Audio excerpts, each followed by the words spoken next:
तो मेरा नाम है विजय कुमार। आप देख रहे हैं कॉमिक्स पिटारा चैनल को। तो चलिए दोस्तों, तुलसी कॉमिक्स में इस शानदार स्टोरी को शुरू करते हैं जिसका नाम है चमत्कारी पुतले। तो आप देख सकते हैं इसका कवर पृष्ठ जो कि कुछ इस तरह का है।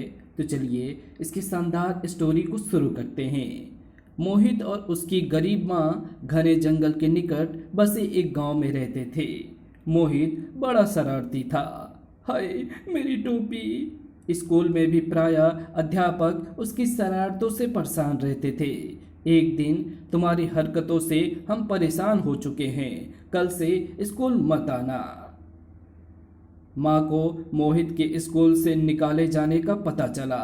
निकम्मे, कब सुधरेगा तू? अच्छा होता पैदा होते ही मर जाता, कम से कम मुझे ये दुख तो ना सहना पड़ता। अब यहीं बंद रह, 2 दिन तक तुझे कुछ भी खाने को नहीं मिलेगा। फिर वो रोती हुई दूसरों के घर बर्तन मांजने चली गई। इसी काम से वो अपना और मोहित का पेट पालती थी। कितना दुख दिया है मैंने अपनी माँ को, कितनी मेहनत मजदूरी करके माँ मुझे खिलाती पिलाती और पढ़ाती है, और एक मैं हूँ जो उसे हमेशा परेशान करता रहता हूँ। ओह, मुझ जैसे बेटे को तो मर जाना चाहिए। और रात को जब उसकी माँ कामकाज से लौटकर बिना कुछ खाए पिए सो गई तो मोहित चुपचाप कोठरी से बाहर निकला। तो ठीक कहती है माँ, मुझ जैसे बेटे को मर जाना ही चाहिए। मैं मरने जा रहा हूँ, मुझे माफ़ कर देना माँ। एक बार माँ ने कहा था कि जंगल में भूत रहते हैं जो मनुष्य को खा जाते हैं। अच्छा होगा कि वे मुझ निकम्मे को खा जाएं। वो बहुत देर तक जंगल में भटकता रहा। भूत तो अभी तक नहीं मिले। चलो कोई जानवर ही मुझे खा लेगा, जंगल के और अंदर चलूं। अचानक, ओह शेरनी, चलो अच्छा है, अब मुझे और ज़्यादा नहीं भटकना पड़ेगा, जल्दी से उनके सामने पहुंचूं। ए बालक, तुम कौन हो? क्या नाम है तुम्हारा? इतनी रात को जंगल में क्यों आए हो? क्या तुम ये नहीं जानते कि ये जंगल बहुत भयानक है? जल्दी मेरे सवालों का जवाब दो, वरना मैं तुम्हें खा जाऊंगा। जवाब नहीं देते तो मरो। मैं तो चाहता ही यही हूँ। ठहरिए महाराज, तूने मुझे क्यों रोका? जल्दीबाजी से काम लेना उचित नहीं। ना जाने क्यों मुझे ये बालक बड़ा अच्छा लग रहा है। फिर ये मेरे सवालों का जवाब क्यों नहीं देता? ज़रूर कोई बात है स्वामी जिसे ये बताना नहीं चाहता और जानबूझकर मरना चाहता है। आप ठहरिए, मैं पूछती हूँ। ए प्यारे बालक, तुम कौन हो और क्यों इस भयानक जंगल में मौत को हथेली में लिए फिर रहे हो? क्या तुम्हें कोई कष्ट है? शेरनी शेरनी रानी, मेरा नाम मोहित है। मैं इस भयानक जंगल में मरने के लिए आया हूँ। अच्छा होगा कि आप ही मुझे खा लें। लेकिन तुम मरना क्यों चाहते हो? मैंने अपनी माँ को बहुत बहुत दुख दिए हैं। तो बात ये है, आज मेरी माँ ने मुझसे प्यार तक नहीं किया। अब तुम ही बताओ, मुझ जैसे नालायक लड़के को मर जाना चाहिए कि नहीं? ओह, माँ के गुस्से का बुरा नहीं मानते। जाओ मोहित, घर लौट जाओ। तुम्हारी माँ तुम्हें घर पर ना पाकर बहुत दुखी हो रही होगी। नहीं शेरनी रानी, मैं अब अपने घर वापस नहीं जाऊंगा। क्यों? मेरी माँ बहुत गरीब है। अब या तो मैं मर जाऊंगा या फिर तभी घर वापस जाऊंगा जब मेरे पास ढेर सारा धन होगा, ताकि माँ को कोई काम ना करना पड़े। मगर इस जंगल में तुम्हें धन कहाँ से मिलेगा ये मैं नहीं जानता, पर ये मेरा अटल फैसला है। अब क्या करें प्रिय, ये छोकरा तो बहुत जिद्दी है। क्यों ना हम इसे भोला बाबा के पास ले चलें, शायद वे इसे कुछ समझा सकें। और फिर सुनो छोकरे, जब तुम नहीं मानते हो तो हमारे साथ भोला बाबा के पास चलो। वे ही तुम्हें ढेर सारा धन प्राप्त करने का उपाय बताएंगे। मुझे स्वीकार है, लेकिन ध्यान रहे, यदि मुझे धन प्राप्त नहीं हुआ तो मैं घर वापस नहीं लौटूंगा। रास्ते में उन्हें कई भयानक जंगली जानवर दिखाई दिए। उन्होंने ललचाई दृष्टि से मोहित की ओर देखा भी, किंतु शेरनी को देखकर खामोशी में ही रहे। वाह, कितना अच्छा शिकार है! जंगल का राजा उसके साथ है, अतः चुप रहने में ही भलाई है। चलते चलते उन्हें काफ़ी समय हो गया। पता नहीं कहाँ लिए जा रहे हो, कब होगा इनका सफ़र खत्म और कब आएंगे भोले बाबा की कुटिया। अरे यहाँ जंगल में ये पर्वत कहाँ से आ गया? आश्चर्य है, पर्वत दूध जैसा सफ़ेद है। ऊपर चढ़ाई चढ़ने लगे तो मोहित थकावट से वहीं पसर गया। बस मैं और नहीं चल सकता, बहुत थक गया हूँ और अब कुछ देर आराम करना चाहता हूँ। ओह, तुमने तो मुसीबत ही खड़ी कर दी। हमें सुबह से पहले भोला बाबा के पास पहुँचना होगा, वरना अगर वे समाधि में चले जाएंगे तो चलो थोड़ी हिम्मत और करो। नहीं, मैं अब एक कदम भी आगे नहीं बढ़ सकता। इस जंगल में तुम्हारे लिए सवारी कहाँ से लाऊं? चलो उठो, वरना हम तुम्हें यहीं छोड़कर चले जाएंगे। चाहो चाहे जो हो, मैं यहाँ से बिना आराम किए नहीं हिलूंगा। तुम मरो यहीं, हम चलते हैं। चलो रानी, क्रोधित ना हो वनराज। ये भोला बालक वास्तव में थक गया है। तो तुम ही बताओ रानी, आखिर मैं क्या करूं? कहाँ से लाऊं इसके लिए सवारी? क्यों ना आप इसे अपनी पीठ पर बिठा ले वनराज। क्या ये तुम क्या कह रही हो रानी? जंगल के दूसरे जानवर देखेंगे तो क्या कहेंगे? कोई नहीं देखेगा। फिर अब तो पहाड़ आरंभ हो चुके हैं और इस तरफ कोई जानवर आता भी नहीं है। नहीं नहीं, ये मुझसे ना होगा। इस झंझट में मुझे ना फंसाओ। लेकिन शेर आखिर मजबूर हो गया। चलो मेरे बाप, बैठो मेरी पीठ पर। तुम्हारे लिए अब मुझे गधा बनना ही पड़ेगा। वाह वनराज, आप कितने अच्छे हैं। संभल कर बैठना छोकरे, यदि गिर गए तो हड्डियों का भी पता नहीं चलेगा। चिंता ना करें वनराज, मैं कसकर आपके बाल पकड़े हुए हूँ। शीघ्र ही शेर शेरनी उस पर्वत को पार करके एक हरे भरे सुंदर से मैदान में पहुँच गए। वाह, कितनी मनोरम जगह है। अरे ये कुटिया कैसी? कहीं इनके भोले बाबा इसी कुटिया में तो नहीं रहते? क्या यही तुम्हारे भोले बाबा की कुटिया है? हाँ, अब उतरो और भीतर चलो और देखो, बाबा को प्रणाम करना मत भूलना। कुटिया के अंदर, ओह, बाबा का स्वरूप कितना भयानक है। शायद भगवान का नाम ले रहे हैं। प्रणाम भोले बाबा। भोले बाबा ने तुरंत अपनी आंखें खोली और अपने सामने एक बालक को खड़े देखकर आश्चर्यचकित हो उठे। तुम कौन हो बालक, और यहाँ तक कैसे आए? इसे यहाँ तक हम लेकर आए हैं बाबा। फिर सिंहराज ने आगे बढ़कर भोले बाबा को मोहित की सारी कहानी सुना डाली और अंत में बोले, बाबा अब आप ही इसे समझाइए, वरना ये अपने प्राण त्याग देगा। भोले बाबा ने मोहित से पूछा, यदि ढेर सारा धन पाकर भी तुम अपनी माँ को खुश ना रख पाए तब? माँ को प्रसन्न करने के लिए यदि मुझे अपने प्राणों की आहुति देनी पड़ी तो भी मैं पीछे नहीं हटूंगा। शाबाश बेटे, तुम्हारी मातृभक्ति से बहुत खुशी हुई मुझे। मैं तुम्हें धन प्राप्ति का मार्ग अवश्य बताऊंगा, लेकिन एक बात का ध्यान रखना, धन प्राप्त करना आसान है, लेकिन उसे सही मार्ग पर खर्च करना अत्यंत कठिन है। अब तुम सो जाओ, सुबह मैं तुम्हें जो कुछ बताऊं उसे ध्यान लगाकर सुनना। मोहित को भोले बाबा के पास छोड़कर शेर शेरनी वापस जंगल में लौट गए। मोहित कुटिया में एक स्थान पर सो गया और भोले बाबा फिर से ध्यान मग्न हो गए। अगले दिन सुबह भोले बाबा ने मोहित को फल फूल का नाश्ता करवाया और फिर उसे 3 पुतले देते हुए कहा, मोहित बेटे, ये 3 पुतले अपने पास रखो। ये तुम्हारा एक एक काम करेंगे। ये पुतले तुम्हारे सिर्फ एक ही काम करने योग्य हैं, अतः सोच समझकर आदेश देना। परंतु इन पुतलों को आदेश देने से पहले 2 बातें हमेशा याद रखना। पहली ये कि इन्हें कभी भी धन के लिए मत कहना। दूसरा, इन्हें विशेष मुसीबत के समय ही आदेश देना। मैं सदैव इन 2 बातों का ध्यान रखूंगा बाबा। फिर बाबा एक थैली मोहित की ओर बढ़ाते हुए बोले, ये साधारण थैली नहीं है। इस थैली में चाहे तुम कितनी ही चीज़ें डाल लो तब भी ये नहीं भरेगी, अतः धन रखने के लिए ये तुम्हारे बहुत काम आएगी। वाह बाबा, अब तुम एक काम करो, सामने जो दूध की नदी बहती दिखाई दे रही है उसके किनारे किनारे आगे बढ़ते चलते जाओ। चलते चलते तुम एक ऐसे देश में पहुंच जाओगे जहां धन ही धन होगा और ना जाने क्या क्या होगा। लेकिन फिर कुछ रुक कर बाबा बोले, परंतु ये ध्यान रखना कि वहाँ पर एक जालिम राजा राज करता है। वहाँ तुम इन पुतलों की मदद से जितना धन चाहे इस जादू के थैली में भरवा लेना। अब मुझे चलने की आज्ञा दीजिए बाबा। ईश्वर तुम्हारी यात्रा सफल करे।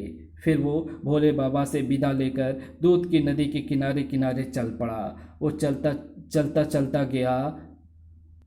चलते चलते उसे भूख अथवा प्यास लगती तो वो दूध वाला नदी से दूध जैसा पानी पी लेता। ना जाने उस जैसे पानी ना जाने उस जैसे पानी में क्या विशेषता थी कि मोहित को उसके पीने के बाद देर तक भूख प्यास अथवा थकावट महसूस नहीं होती थी। वाह, कितना अद्भुत नगर है। लेकिन जैसे ही वो देश के भीतर प्रविष्ट हुआ, बहुत सारे सिपाहियों ने उसे चारों तरफ से घेर लिया। ए छोकरे, ठहरो। अरे बाप रे, सिर मुड़ाते ही ओले पड़े। कहाँ घुसे चले आ रहे हो? सैनिकों ने उसके पास जो कुछ भी था सब छीन लिया और उसे पकड़कर एक तरफ ले जाने लगे। अरे छोड़ो मुझे, कहाँ ले जा रहे हो? आखिर मेरा कसूर क्या है? हम तुम्हें राजा के पास ले जा रहे हैं। क्या तुम नहीं जानते इस राज्य में बिना आज्ञा प्रवेश करना अपराध है? मोहित को मजबूर होकर उसके साथ चलना पड़ा। वहाँ के लोगों के चेहरे पर एक विचित्र सी उदासी छाई हुई थी। सब लोग मशीनी अंदाज में काम कर रहे थे। कोई भी खुश दिखाई नहीं दे रहा था। चारों तरफ सैनिक ही सैनिक दिखाई दे रहे थे जो उन लोगों से जबरदस्ती कार्य करवा रहे थे। जो कोई भी उनका आदेश मानने में जरा भी आनाकानी करता, वे इसके सीने में भाला घुसेड़ देते। नमक हराम काम से जी चुराता है, ये ले। ओह, इतना जुल्म। ओह, कितना सुंदर देश है और इतना ज़्यादा अत्याचार। भोले बाबा ने ठीक ही कहा था, यहाँ का राजा बहुत ही जालिम और क्रूर है।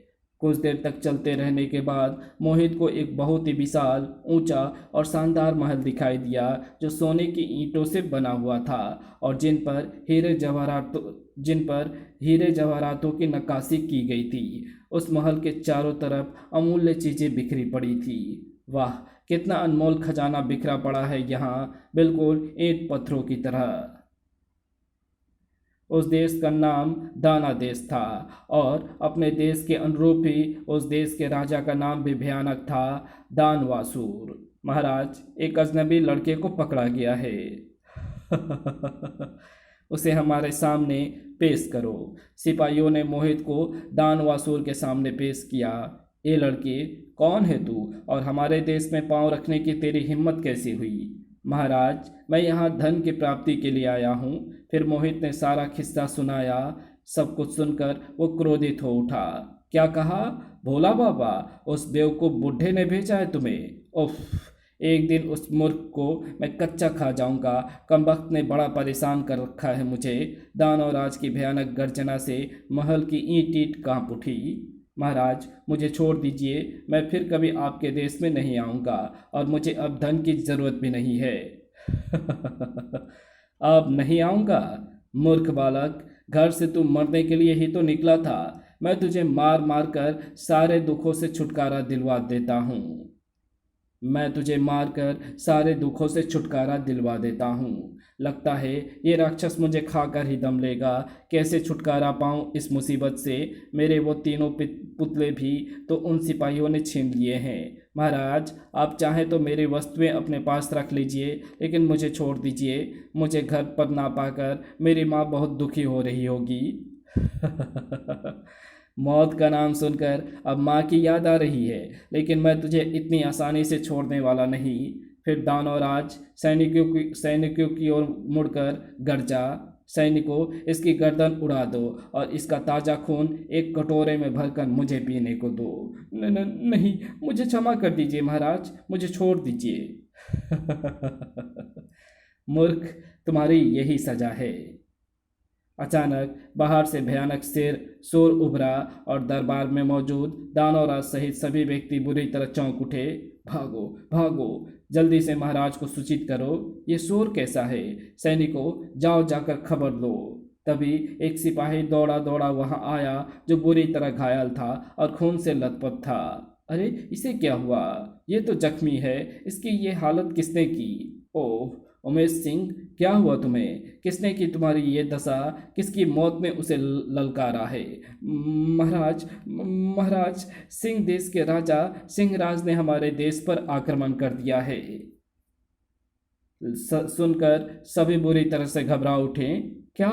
नहीं नहीं, ऐसा नहीं हो सकता। ओह अब क्या होगा। उफ।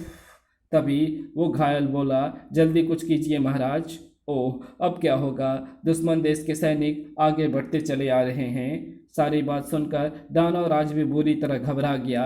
महाराज कुछ कीजिए, यदि जल्दी कुछ ना किया गया तो हमारे देश पर उनका कब्जा हो जाएगा। हाँ हाँ कुछ कीजिए महाराज। खामोश। ये सब तुम लोग भी अच्छी तरह से जानते हो, वे लोग खतरनाक हैं। हम मुट्ठी भर लोग उसका कुछ भी नहीं बिगाड़ सकते। तो क्या हम हथियार डाल दें और अपने आप को उनके हवाले कर दें? क्या उनकी गुलामी स्वीकार कर लें? ऐसा करने पर भी तो वे हमें जिंदा नहीं छोड़ेंगे, बल्कि वे हमें सिंहों का आहार बना देंगे। यही तो मेरी समझ में नहीं आ रहा है कि क्या करें। ठहरो, कुछ सोचने दो। मोहित सब कुछ सुन और देख रहा था। इस हालत में सभी बुरी तरह घबराए हुए थे। वो तुरंत बोल उठा, महाराज मैं आपके दुश्मनों का अकेले ही सफाया कर सकता हूँ। क्या कह रहे हो तुम? मूर्ख, तुम जानते हो कि तुम क्या कह रहे हो? जब हमारे हजारों सैनिक उसका कुछ नहीं बिगाड़ पाए तो भला तुम अकेले? जानता हूँ महाराज, और अच्छी तरह सोच समझ कर ही कह रहा हूँ, लेकिन एक शर्त पर ही मैं आपकी मदद करूँगा। शर्त? कैसी शर्त? जल्दी कहो। यदि तुम उन्हें समाप्त कर सकते हो तो हम तुम्हारी प्रत्येक शर्त मानने के लिए तैयार हैं। आपको मेरी सारी वस्तुएं वापस करनी होगी। यही नहीं, बल्कि इस थैली में जितना हो सके सोना, हीरे, जवाहरात आदि भर कर देने होंगे। मोहित की बात सुनकर सभी आश्चर्यचकित रह गए। यदि मैं तुम्हारी शर्तें मान लूं तो क्या तुम अकेले ही मेरे दुश्मनों को समाप्त कर दोगे? हाँ महाराज, यदि आप मुझे मेरे 3 पुतले और ये थैली देने का वचन दें तब। मोहित की दृढ़तापूर्ण बातें सुनकर दानवराज प्रसन्न हो उठे और उनकी प्रशंसा करते हुए बोले, वाह बहादुर बालक, हम तुमसे अति प्रसन्न हुए। हम तुम्हें वचन देते हैं कि जैसा तुम कहोगे वैसा ही करेंगे। सैनिकों, इसका सारा सामान इसे लौटा दो। जो आज्ञा महाराज। धन्यवाद महाराज। अब आप मेरे साथ आइए और देखिए मेरा कमाल। चलो, हम स्वयं भी तुम्हारा कमाल अपनी आंखों से देखना चाहते हैं। चलिए। मोहित के साथ दानवराज अपने महल की छत पर पहुंचे। हे प्रभु, दुश्मन की सेना तो दानवराज के सैनिकों पर कहर ढा रही है।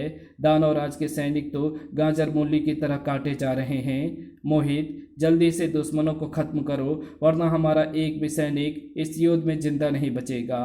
अभी लीजिए महाराज। मोहित ने तुरंत एक पुतले को आदेश दिया, चले पुतले, दिखा अपना कमाल और लगा दुश्मनों को ठिकाने। जो आज्ञा स्वामी। दूसरे ही क्षण वो पुतला एक विराट राक्षस में परिवर्तित हो गया। राक्षस ने एक जोरदार सांस खींची और सभी सैनिक उसके मुंह में खींचे चले आए। दुश्मनों में तुरंत खलबली मच गई। वे जान बचाकर भागे, लेकिन राक्षस ने उन्हें चुन चुन कर मारना शुरू कर दिया। थोड़ी ही देर में राक्षस ने दुश्मनों से मैदान को साफ कर दिया। दुश्मनों के समाप्त होते ही वो राक्षस भी गायब हो गया। दुश्मनों से मैदान साफ होते ही दानवराज सहित सभी प्रसन्नता से नाच उठे।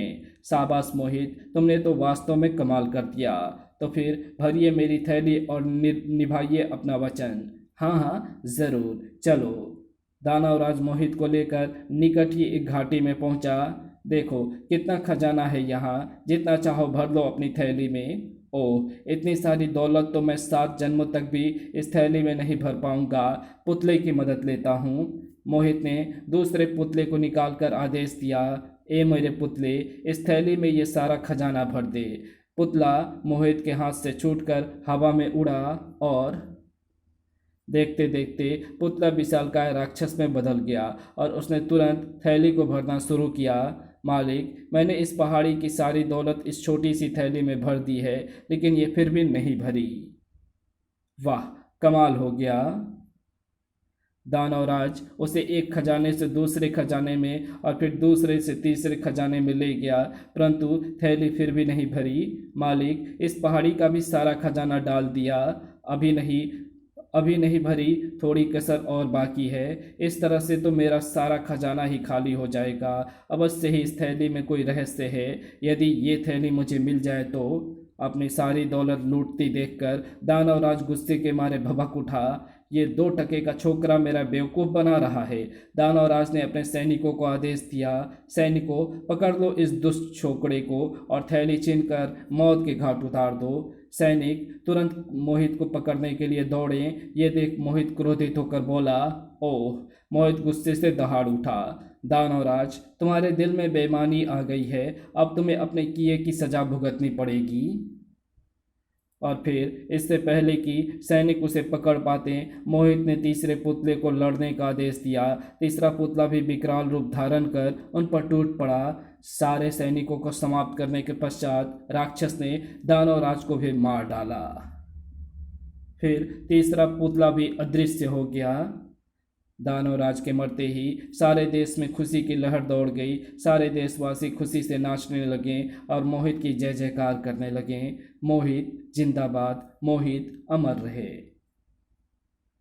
कुछ दिन वहां रहने के पश्चात मोहित ने उस देश के लोगों से विदा ली। मोहित दूध वाली नदी के किनारे चलता चलता फिर एक दिन भोला बाबा की कुटिया पर जा पहुंचा और उन्हें दानव देश को समाप्त करके ढेर सारा धन प्राप्त करने की सारी कहानी सुनाई। भोले बाबा बहुत प्रसन्न हुए। उन्होंने उसे एक आसन दिया और बोले, अब देर मत कर बेटा, इस आसन पर बैठ जा, यह अपने आप तुझे तेरे घर पहुंचा देगा। तुझे ना पाकर तेरी माँ बहुत दुखी हो रही होगी। जो आज्ञा बाबा, मैं भी माँ से मिलने के लिए तरस रहा हूँ। मोहित झट उस आसन पर बैठ गया। आसन उसे लेकर हवा में उड़ता हुआ उसके घर की ओर चल पड़ा।